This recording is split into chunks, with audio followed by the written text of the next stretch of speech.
1월 25일 수요일 매일 성경 묵상을 시작합니다. 오늘 함께 나눌 말씀은 마태복음 3장 13절에서 4장 11절까지의 말씀입니다. 마태복음 3장 13절에서 4장 11절까지의 말씀을 제가 봉독합니다. 이때 예수께서 갈릴리로부터 요단강에 이르러 요한에게 세례를 받으려 하시니 요한이 말려 이르되 내가 당신에게서 세례를 받아야 할 터인데 당신이 내게로 오시나이까. 예수께서 대답하여 이르시되 이제 허락하라. 우리가 이와 같이 하여 모든 의를 이루는 것이 합당하니라 하시니 이에 요한이 허락하는지라. 예수께서 세례를 받으시고 곧 물에서 올라오실새 하늘이 열리고 하나님의 성령이 비둘기같이 내려 자기 위에 임하심을 보시더니 하늘로부터 소리가 있어 말씀하시되 이는 내 사랑하는 아들이요 내 기뻐하는 자라 하시니라.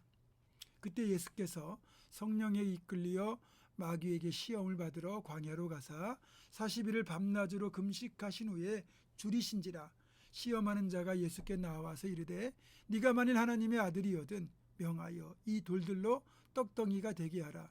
예수께서 대답하여 이르시되 기록되었으되 사람이 떡으로만 살 것이 아니요 하나님의 입으로부터 나오는 모든 말씀으로 살 것이라 하였느니라 하시니 이에 마귀가 예수를 거룩한 성으로 데려다가 성전 꼭대기에 세우고 이르되 네가 만일 하나님의 아들이거든 뛰어내리라. 기록되었을 때 그가 너를 위하여 그의 사자들을 명하시리니 그들이 손으로 너를 받들어 발이 돌에 부딪히지 않게 하리로다 하였느니라. 예수께서 이르시되 또 기록되었을 때 주 너의 하나님을 시험하지 말라 하였느니라 하시니 마귀가 또 그를 데리고 지극히 높은 산으로 가서 천하 만국과 그 영광을 보여 이르되 만일 내게 엎드려 경배하면 이 모든 것을 내게 주리라. 이에 예수께서 말씀하시되 사탄아 물러가라. 기록되었을 때 주 너의 하나님께 경배하고 다만 그를 섬기라 하였느니라. 이에 마귀는 예수를 떠나고 천사들이 나와서 수종드니라. 아멘. 예수님께서 공생애를 시작하시면서 굳이 세례를 받으셔야 했던 이유를 주연절 설교 때 제가 말씀드렸잖아요. 그렇지만 한 번 더 상기하는 의미에서 다시 말씀드리겠습니다. 지금 우리가 세례식을 행하는 이유는 예수 그리스도를 구주로 고백하면서 이 고백을 세례라는 상징적 행위를 통하여 하나님과 사람들 앞에서 증언하는 겁니다. 여기에 더하여 구주를 믿는 이 고백이 성령의 인도하심을 통해 이루어지는 것이기 때문에 예수 그리스도를 영접하는 자에게 주어지는 죄사함과 거듭남이라는 영적인 변화를 세례라는 눈에 보이는 상징적 행위를 통하여 확인하게 되는 겁니다. 이렇게 세례는 죄인된 우리가 물에 머리까지 잠기면서 나는 죽고 다시 물에서 나오면서 새롭게 변화를 받아 예수 그리스도와 함께 살게 되는 것인데, 그렇다면 예수님께서, 죄 없으신 예수님께서 세례 요한에게 세례 받는 것도 동일한 의미로 받아들여서는 안 된다는 거죠.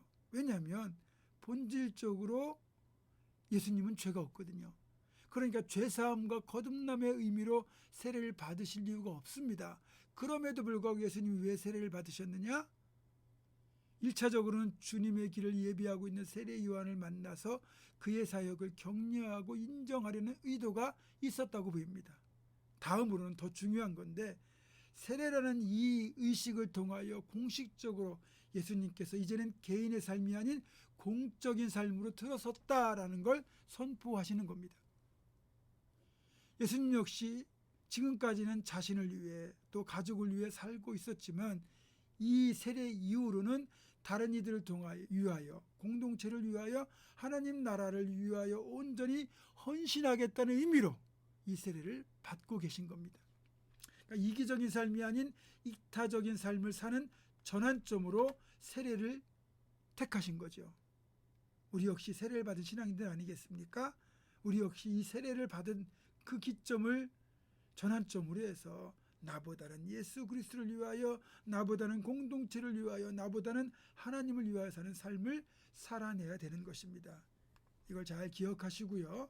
이제 세례 요한으로부터 이렇게 세례를 받으신 예수님이 곧바로 유대 광야로 들어가셔서 거기서 40일을 금식하며 기도로 공생애를 준비하셨습니다. 유대 광야는요, 풀 한 폭이 자라기 힘든 메마른 땅입니다. 비록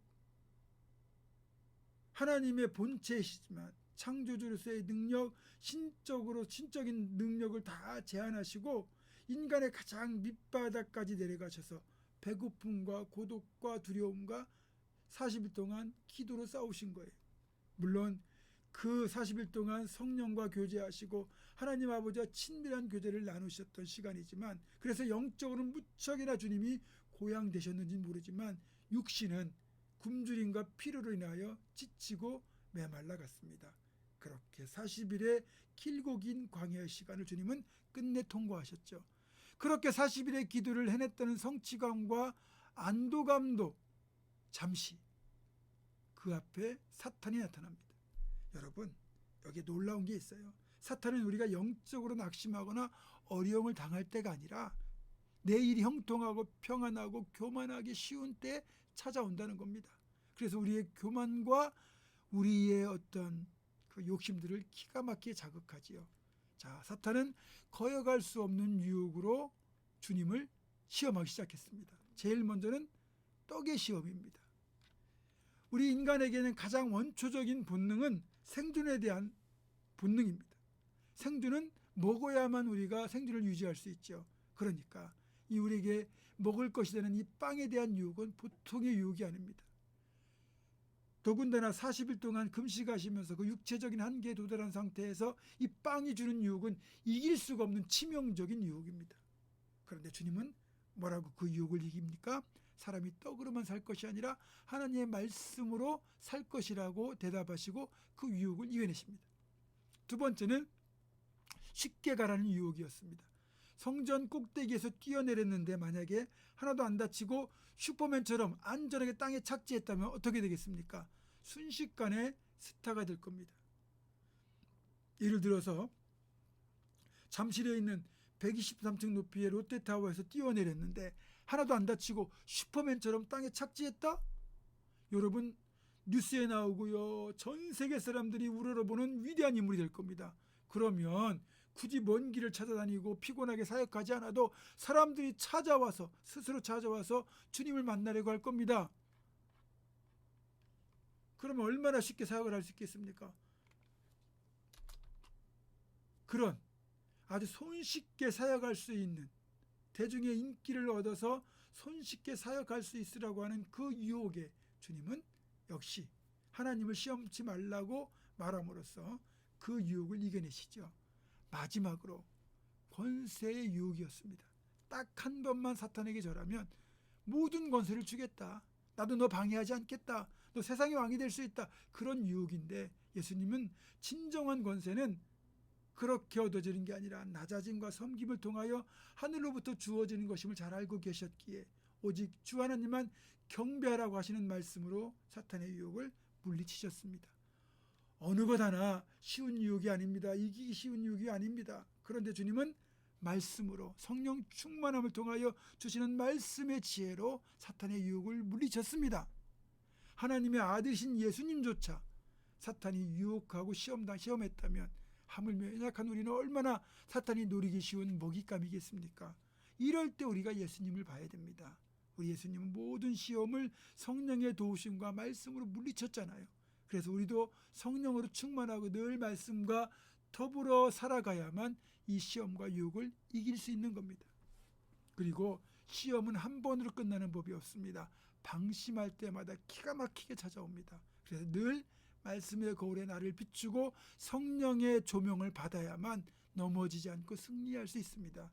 사랑하는 성도 여러분, 주님처럼 말씀과 성령을 의지하여 모든 시험과 유혹을 이겨내시는 우리 모두가 될 수 있기를 주님의 이름으로 축원합니다. 기도하겠습니다.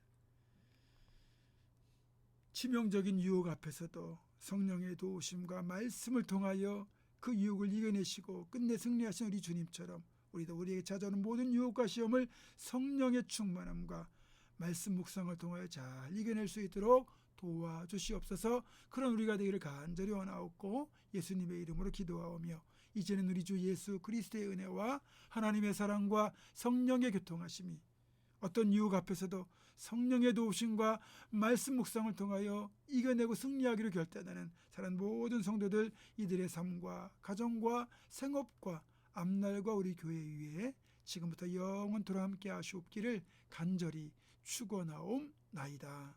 아멘.